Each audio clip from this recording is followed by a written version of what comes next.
kung 20 hektarya po, ay maliit po yun sa 25 milyon.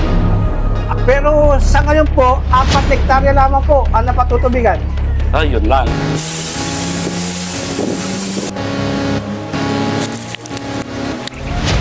Ang mandato sa atin na tumingin yung mga feasible area, isa po yung Kabigaan Sweep na nakita ko na malaki ang potensyal. Opo. Maluwang Maluwang po talaga ang mapapatubigan yan kung nasunod lang po talaga ang plano. Sinasabi po 20 hektarya daw ang plano na mapatubigan. Tama po ba? Kung 20 hektarya po, ay maliit po yun sa 25 milyon.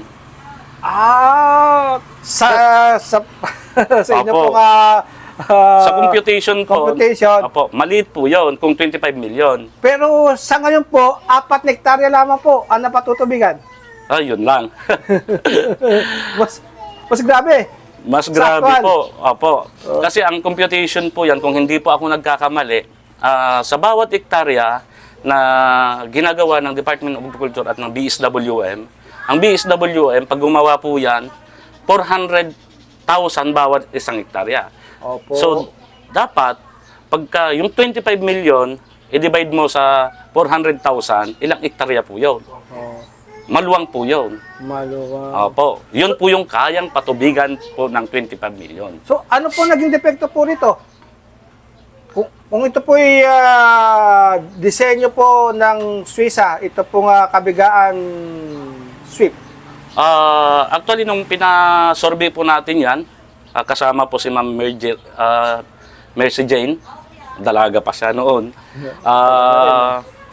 Yan po ay BSWM po ang nag-feasibility study, nag-validation, tapos nag-design po, ang original design po niyan ay BSWM. Opo.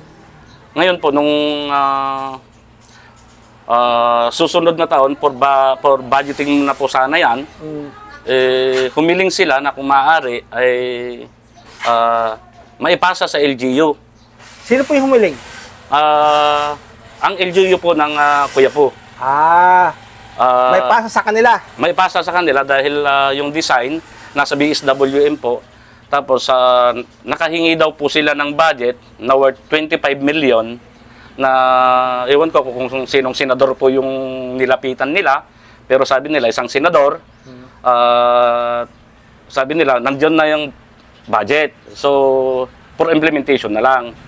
So ngayon nakiusap ata po sila doon sa BSWM na kung maaari i-download yung design makuha nila at nakalapit na nga po sa isang senador. Ibig sabihin, sila na po ang nag-implement. So LGU na po ang nag-implement yan at sa bidding na rin po, ang alam ko po yan, under na rin po ng LGU. Opo.